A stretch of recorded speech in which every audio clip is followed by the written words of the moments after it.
months will be swept away by trial lawyers. That really the only ones that win in these type situations. And so we want to make sure that we create that protections to make sure our economy returns to where it was before the pandemic hit, and that we continue to see job growth in the state of Texas. People are coming here because Texas is a great place to live for a lot of reasons, but none more than the fact that we are Texans, that we survive difficult times, and we have many of them. We've seen that, Governor. You've led in a tremendous way through those difficult times, but it builds our character to make us the type of people that people want to associate with, and they're moving here. We've got to have jobs for them. And so to me, this is the next economic boost that we're going to give to the state of Texas, besides great tax policy, besides a consistent regulatory environment. This is the next move to make sure our economy gets back to where it was. And I want to thank you for your leadership. Sure. Well, thank you. And now State Representative Jeff Leach. Thank you, Governor, and thank you, Senator Hancock. Governor, thank you for your leadership during these challenging times. And Senator, it's great to be in your district. You have a great governor, and you have a great state senator. I hope you know that. And it's my honor to be here today. We've learned during this past year, during the past 12 to 13 months, during these challenging times, it's been reinforced to us that times of crisis can build character, and often does build character, but really more than anything, times of crisis reveals character. And we've seen it over the past year that the people of Texas are uniquely tough, like these coolers, tough, resilient, and strong. And the reason that Texas has not just survived this crisis, but thrived through this crisis is not because of the politicians, but it's because of the people. And so to you, to the Denson family, to your entire family and your employees, and to all of the business owners of all sizes out there, but especially the small business owners, it is our opportunity now that we're in legislative session as elected officials, as your advocates, as your voice and your fighters to deliver on your behalf. You have had a lot of uncertainty. We all have, right, Governor? A lot of uncertainty over the past year. And under the governor's leadership, the state of Texas is uniquely positioned to lead this country forward. I'm telling you, I wouldn't rather be anywhere else right now than in the great state of Texas. And it's our opportunity now that we're in the legislative session to deliver on your behalf, to fight on your behalf, to provide certainty, to answer some of those unanswered questions, so that you can make sure going forward that you have everything you need, you're equipped, and that the politicians get out of the way so that you can do what you do best, to create jobs, to build great coolers. One of the first things the governor did last March, it might have been early April, is to support our restaurant owners by ordering, via executive order, alcohol to go in the state, margaritas to go, whatever drink you want to go, with some exception. You need a cooler to go with Bison that. Cooler. Yeah, and Bison Cooler. You need a soft shell cooler, right, to keep in the back seat, and you make great coolers, and you have a great business operation. So thank you for your work, and we're expectant to deliver on your behalf in terms of tax reform, healthcare reform, regulatory reform, and tort reform, to make sure that no one seeks to profit off this crisis at your expense. And we're going to deliver on your behalf this session. Thanks for having us today. Great, thank you. And now the patriarch of this great family, as well as Bison Coolers, Dennis Denson. The older person. I first want to thank y'all, you Governor, and you Kelly and Jeff, for y'all's leadership. I mean, Bison has not only survived but thrived during this time, but it's because of our state and the leadership that our state has. There's no other place where to rather be than right here. And we're so thankful, Kelly, for you instigating this, and Governor, for leading the state of Texas the way you have. We're so thankful for that. Sure. Thank you. And now for the day-to-day leader, Bison Coolers. Jeremy, you can tell them all about Bison Coolers. Absolutely. But first and foremost, thank you all for coming out. And, it's great to have you on site, but it's also great to know that you support so many small businesses across the state and are really looking out for our best interest. I certainly appreciate your genuine interest in hearing our feedback and what we need to be more successful. So thank you very much. We certainly appreciate the opportunity.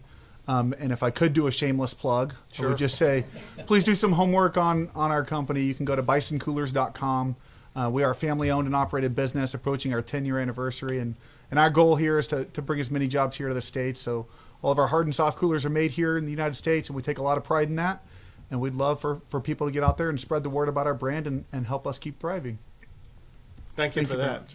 So this is the latest in many of these business roundtables that I've had around the state of Texas, because we have a key focal point in what we seek to achieve in Texas, and that is supporting our small businesses. And this is just the latest of the great small business enterprise we've had the chance to talk to, learn more about, but most importantly, take away from here ideas and strategies that we will take back to the Texas Capitol today and to begin to work on to help small businesses in Texas. We'll take a few questions. Governor, you had mentioned that you're introducing legislation to protect businesses from frivolous lawsuits. Based on what you've seen so far throughout the pandemic, what would have been some of the grounds from these lawsuits that you're referencing this morning or this afternoon? Well, one is, and I'm going to have the senator and representative add to this, but I would just tell you in general, a ground is exposure to COVID, which is so complex because it's hard for anybody to really know where they may have been exposed to COVID. And that's one thing that would make a lawsuit like this be so frivolous, because how can a company defend themselves from a lawsuit that someone says they were exposed to COVID in that situation, when the fact of the matter is, if they came to Bison Coolers, they went to a lot of other places also. And so we think that even though a small business would be successful in defending themselves against this litigation, they would still turn out to be a loser because of all the money they had to spend defending themselves. And we want to say they should not even have to spend that money, which is one reason why we want to see this legislation passed. But you guys can add more to that if you like. I mean, I would tell you one of the issues as a small business owner, and Jeremy, you probably agree with me, is the rules just kept changing. I mean, every week you would come in, and then it would be a different rule that you would have to run your business by. And my understanding is y'all were running the entire time. Our business in the distribution, we were running the entire time with the protocols, but the protocols kept shifting and trying to keep up with that. So we want to make sure that we do a couple of things, and we want to make sure that we didn't infringe on our current medical malpractice laws. So we've been very, very, very careful to make sure that we drafted this looking at the very nuances, that where there was a claim, that we didn't want to infringe on someone's ability to actually file a claim that was legitimate within the proper parameters of protecting those individuals. But at the same time, make sure that we don't take businesses like Bison, who have to then go defend themselves when they did everything they could to make sure they were doing things properly. And yet, your business, like my business, we had some employees that actually ended up coming down with COVID because we were in the midst of a pandemic. Even though we were trying to do all things properly, their money needs to go towards creating jobs and growing their business, not towards attorneys defending the fact that they were trying to do things properly. That's well said. I believe very strongly that there's likely a backlog of lawsuits that potentially could threaten small businesses. One lawsuit without virtually any proof whatsoever could threaten your business operations and many small business operations across the state. And so what we want to do is to get ahead of those, to provide answers and to provide certainty so many of those lawsuits aren't filed in the first place. I think that the governor and the senator put it really well. Our hope would be that the federal government could provide some clarity nationwide for all 50 states, but that's very likely not to happen. And so the state of Texas, as we so often do, governor is going to lead the way and provide answers for our hardworking small business owners. Thank you. Governor, I had a couple questions as far as, can you give us an update on the status at the federal of your investigation as far as the unaccompanied minors in these federal facilities in Texas, as far as the COVID outbreak and also as far as the conditions of the facilities? And then secondly, and I would open this up to Senator and Representative as well, as far as the power outages and following up. A lot of municipal-owned utilities, co-ops are now trying to figure out how much this is going to cost their ratepayers. And so is there any legislation that can protect ratepayers from paying more over the coming months and years? Sure. I'll go through your questions. You asked a question in the middle of all that about the status of COVID, and I couldn't tell if you were talking about the status in general or the status at those. At the facility. Okay. Yeah. First, I'll answer your last question, and that is, both the House and Senate have numerous robust pieces of legislation that will fully address, top to bottom, every issue involving the power outage, and collectively they will achieve the certainty that we are never again going to have a power outage that occur in the state of Texas. Texas is the power state. We have all the power we need, and we just need to make sure that the grid that we have in the state of Texas is going to be safeguarded in a way to make sure the power never goes down again in the winter or in the summer, when there's actually even a higher demand for power than there is in the wintertime. But there are some easy strategies that cost very little money. Then there are some more challenging strategies that will cost some money, one of which you mentioned, and that is that there are some providers of that power that we will see will be financially challenged, and that also is an issue that the Texas legislature will address. And the senator and representative can add more about that later. Let me answer your first question or questions. And that is, every single day that passes, we learn more failures by the Biden administration with regard to all of these federal facilities they're using to house the migrants. Over the past 2 days, I learned this, and that is at the location in Midland, Texas, they didn't have any adequate running water. The reason why I say that is because the water source they were going to be using was well water that had not been used in a while. And I've been informed that in that particular region of Texas, that well water, if it has seepage into it, it could even have arsenic in it.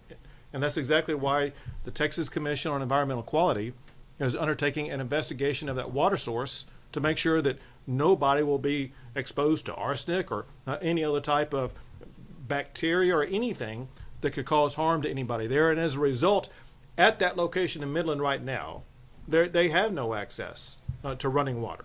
All the water they have is being provided to them by bottle by the federal government.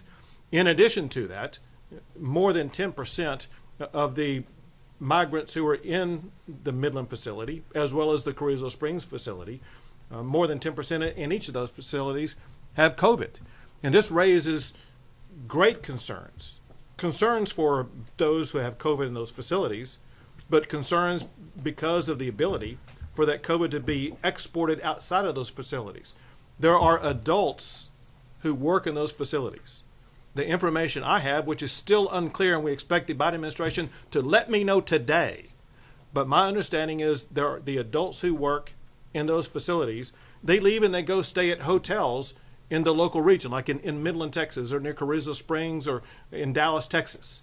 And we need to know if the adults leaving those facilities are going to those hotels and exposing people in those hotels to COVID. Is it going to be the cleaning crew at the hotel? Is it going to be the food service crew? Is it going to be the work crew? Who in those hotels may be exposed to COVID because of the COVID that the migrants may have shed onto the adults who are working there? And so these raise very serious concerns, and we do expect the Biden administration to step up. But then let me add this, and I was astonished to learn what I'm about to tell you. I learned this from Senator Seliger yesterday, who did take a visit to the Midland migrant facility. He said when he arrived there, one of the things he noticed is there was no fencing around it. There was no containment device whatsoever. And what that meant is that anybody who had come across the border illegally could just as illegally leave that migrant center location in Midland and go wherever they wanted to. They could go into Midland, they could go into Dallas or Fort Worth, or they could go anywhere in the United States of America. And he said, Senator Seliger said, that he did see some officials around there that may look like they may have some duty to provide some level of guarding it, but they were few and far between. And so this just shows how completely ill-prepared the Biden administration was for what's turned out to be an overwhelming tidal wave of the number of migrants who are coming across the border, and they are only expected to increase in the coming days and months. Governor Abbott, I just wanted to ask you a little bit about some opponents to the legislation we're discussing today with the civil liberties. Sure. Some people are worried that it prioritizes businesses over the employees, and kind of as a second fold, folks are pushing for automatic recognition that they contracted COVID-19 while on the job, thus making them qualified for workman's comp. Can you talk about these two different aspects of this and whether you would support that automatic workman's comp proposal? Well, there's several challenges about that, and I really mentioned it in my earlier remarks. And that is what we have found is it truly takes an expert epidemiologist to, at that moment in time, be able to trace back where this person actually contracted COVID. It's so hard to tell because somebody who is going to work, they almost ipso facto are going to other locations. It could be to a restaurant, it could be to a store, a grocery store, it could be with family members who were exposed to COVID. So where exactly did they get the COVID? And it's almost impossible to trace it back to that point in time. What I have found for the most case is that any employee who contracted COVID and the time that they were off from work because they had COVID, they were being fully paid for that, which is one thing that you would expect under workers' comp is the payment for your time while you're out. And so for the greatest number of employees, and not all of them, they would have been compensated for any time missed because of exposure to COVID. Hold on a second, because the senator representative may want to. We'll come to you. You're next, but let them follow up with any further answer. Let me further make sure that you know we've spent hours and hours working on this. Staff has, and we've sat down with opposition, Texas Trial Lawyers Association. I personally met with AARP and addressed some of their concerns just this last week. And so what we're wanting to do is make sure that we don't infringe on those who have a proper case, but at the same time protect businesses, especially the small businesses that dominate the state of Texas and help our economy grow, that at a time when they're finally trying to make money, maybe for the first time in 12 months, that the resources that they create through their hard work don't end up going to attorneys versus supporting the businesses that they have. And so we are working with opposition. We have for months and months and months and spent hours with them to make sure that we get this nuance just right, that we make sure that we address it properly for all Texans, not just businesses, all Texans across the board. Yeah, that's well said, Senator. It's a great question, and it's one we've been working hard on, as the Senator alluded to. And make no mistake, where there's a company owner of any size, an employer that's been grossly negligent, that's been reckless, that has knowingly and intentionally put their employees or their customers or clients or visitors to their establishment at harm, then there will be no protection, and they will be and should be held responsible under this law. What this law seeks to do is to provide confidence, answers to questions, and certainty for business owners who have done everything they possibly can. In many cases, investing not only manpower but their own dollars to secure their establishments, to put up plexiglass in restaurants, to create business environments where people can socially distance, to buy masks and PPE for their own employees. Those are the businesses that we want to provide certainty and answers and protection for. 2 more questions. So let me just circle back and finish this, and then we'll go to you right here, and that is to close the circle, following up on what Representative Leach said, and that is this isn't immunity to every business out there. It's those who, in my remarks, I said those who opened and operated in good faith. There are some examples that Representative Leach was talking about that may not have acted in that way, and because of their gross negligence or otherwise intentional acts, they may be subject to liability. Yes. Governor Abbott, last week you asked the Biden administration to allow DPS troopers into the facilities to question the minors about whether or not there was human trafficking or cartels involved. RULAC agrees with you that if that happens, the children, though, should be given special visas in exchange, and that's afforded to people that have information on cartels or human trafficking. Would that be something that you would consider? Well, we first have to get in the door. Let me tell you, there's several processes underway here. First, the day I made the request from the Biden administration that Texas state officials would be able to question children who've been brought across the border to learn the extent to which they may have been victims of human trafficking, they push back and say, no, that should not be done because it just re-traumatizes the child. And then just a couple of days later, the Biden administration comes out and says, well, they are conducting those services through the Office of Refugee Resettlement or through Federal Health and Human Services. But candidly, I know the level of expertise that officials in Texas have because Texas, unfortunately, is one of the leading states in dealing with human trafficking. And we have the high level of expertise to be able to visit with these children in ways that involve both professionalism as well as compassion, but most importantly, can lead to information that will allow us to arrest the human traffickers who are involved in trafficking these children. We got to get those traffickers off the streets and behind bars to prevent any further desecration of our fellow human beings. As far as things like visas and things like that, that hasn't even been considered yet because we have not yet been afforded the opportunity to do so. That said, I told you there are multiple strands here. Because of Operation Lone Star, which I launched, we have 1,000 DPS officers that are filling the gaps that are left open as Border Patrol officers are occupied dealing with the massive inflow of migrants. In those gaps are areas where the cartels are smuggling other children, as well as other different types of migrants who come from terrorist nations, as well as contraband that involve opioids and things like that. My point is this. Every migrant child who is apprehended by the Texas Department of Public Safety will be working collaboratively with human trafficking specialists to learn whatever they can from those children so that we will have information that will allow us as a state to begin to crack down on human trafficking. Last question. Governor, a big part of businesses bouncing back is obviously the COVID trends in Texas. It's been a couple weeks now since the state has been wide open as far as capacity and masks and things like that. Where do we stand as far as this fight for businesses who are hesitant still to open? The most recent information we have is information that came out yesterday. We get information on a daily basis from the State Department of Health Services, and the numbers yesterday are the best that we've had since the state opened. You can look at three key factors. One is the most important factor, and that is hospitalizations. Hospitalizations have continued to decline, and as of yesterday, they were the lowest in more than 5 months. Another factor is the positivity rate. The positivity rate yesterday was the second lowest in the past 12 months and the lowest since late May. And then the other factor is the number of vaccinations.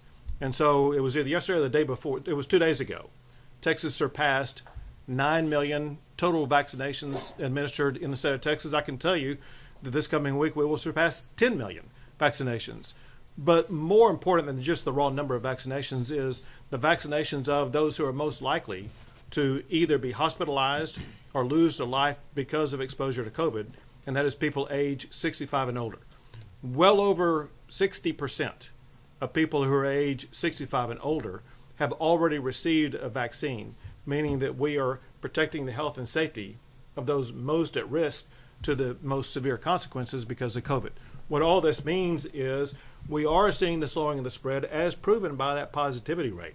And what that means in response to the last part of your question is that more businesses will be able to more safely open up and get back to running business as usual as it was before the pandemic, knowing full well that we are going to receive an increasing number of vaccines every single week going forward. All right, thank you guys for coming.